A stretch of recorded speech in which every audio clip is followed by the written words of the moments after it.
자, 이번 시간 3회 모의고사 34번 문제부터 보도록 하겠습니다. 34번, 세율 적용의 우선순위에 대한 설명 중 옳지 않은 것은? 법적 근거는 50조의 규정이 되어 있죠. 1번, 기본세율과 잠정세율은 별표 관세율표에 따르되 잠정세율을 기본세율에 우선하여 적용한다. 50조 1항의 규정이 되어 있고요. 2번, 국제협력 관세와 편익 관세의 세율은 기본세율, 잠정세율보다 낮은 경우에만 우선하여 적용한다. 좋죠. 세 번째, 관세법 73조 국제협력 관세에 따라 국제기구와의 관세에 관한 협상에서 국내외의 가격제에 상당한 율로 양호하거나 국내 시장 개방과 함께 기본세율보다 높은 세율로 양호한 농림축산물 중 대통령령으로 정하는 물품에 대하여 양호한 세율은 기본세율 및 잠정세율에 우선하여 적용한다. 이것을 농림축산물에 대한 양호관세라고 하는데, 농림축산물에 대한 양호관세는 기본세율, 잠정세율에 우선해서 적용을 한다. 50조 3항 단서에 규정된 내용이 되겠고요. 네 번째, 할당관세율은 일반 특혜 관세의 세율보다 낮은 경우에만 우선하여 적용한다. 즉 3순위의 세율적 할당관세하고 4순위 GSP하고 경합되는 경우는 경합되는 세율 중에서 낮은 쪽을 적용을 하죠. 맞고요. 5번, FTA 협정에 의한 세율은 언제나 기본세율에 우선하여 적용을 한다. 그렇지는 않죠. FTA 협정 세율이 기본세율보다 낮은 경우에 FTA 협정 세율을 적용을 하는데, FTA 협정 세율이 기본세율보다 높은 경우에는 기본세율을 적용을 하게 되겠죠. 답은 5번이 되겠네요. 35번, 수입신고 전 즉시 반출 제도와 관련한 내용을 연결한 것이다. 옳지 않은 것은? 253조 1번, 수입신고 기한 즉시 반출 신고한 날부터 10일 이내. 두 번째, 납부기한 수입신고일부터 15일 이내. 우리가 전 시간에 이 사례와 관련된 문제를 살펴봤죠. 세 번째, 기간 내에 신고하지 않은 경우 가산세 징수 관세의 20% 좋고요. 네 번째, 즉시 반출 기간, 즉시 반출 신고한 날부터 30일 이내. 4번의 규정은 없어요. 수입신고 전 즉시 반출 신고라고 반출하는 물품에 대한 반출 기간은 법상에 규정된 것이 없어요. 저희가 만든 규정이에요. 답은 4번. 5번, 즉시 반출할 수 있는 자 및 물품의 지정권자는 세관장. 좋죠. 그래서 정답은 4번이 되겠네요. 36번, 세액심사는 원칙적으로 수입 통관 후에 하는 것을 원칙으로 한다. 그러나 일부 물품에 대하여는 수입신고가 수리되기 전에 하게 되는데, 다음 보기 중 사전세액심사 대상이 아닌 것은?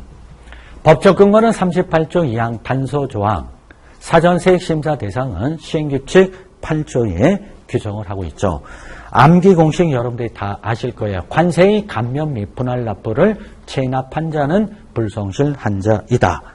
1번, 관세의 감면 물품, 분할 납부 물품, 체납자가 신고하는 물품, 불성실 신고인이 신고하는 물품.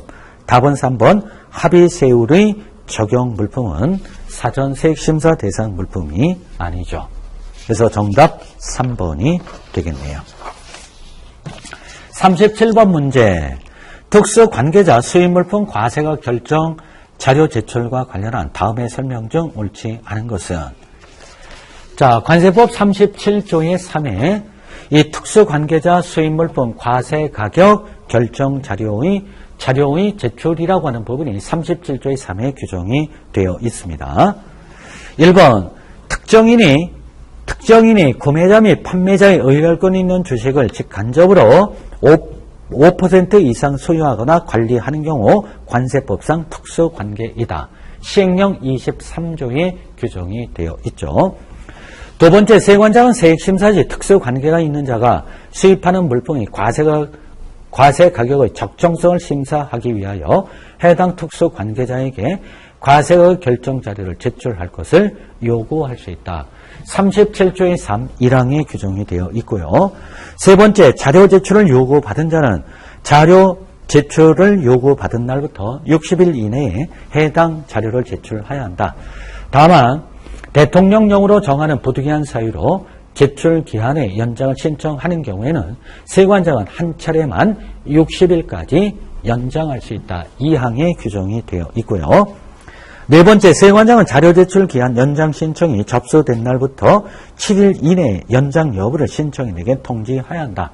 이 경우 7일 이내에 연장 여부를 신청인에게 통지하지 아니한 경우에는 연장 신청한 기한까지 자료 제출 기한이 연장된 것으로 본다. 이것은 시행령 31조의 3, 5항에 규정이 되어 있고요.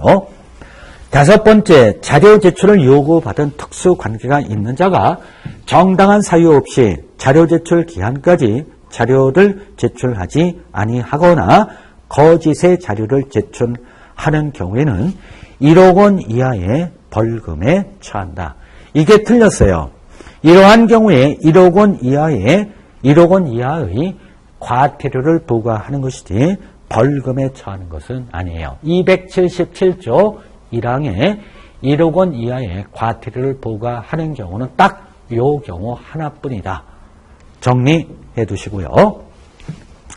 38번, 명시적으로 관세법에 규정하고 있는 것이 아닌 것으로 옳은 것은 1번, 보세 운송업자 등의 명의대여 등의 금지.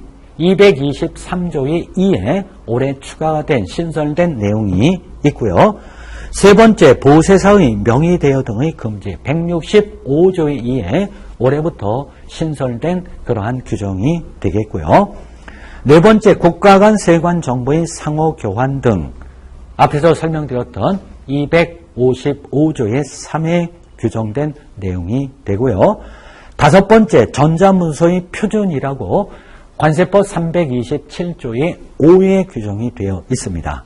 답은 2번, 관세사의 명의대여 등의 금지는 관세법에 규정된 것이 아니라 관세사법에 규정된 내용이지 관세법에 명시적으로 규정하고 있는 내용이 아니다.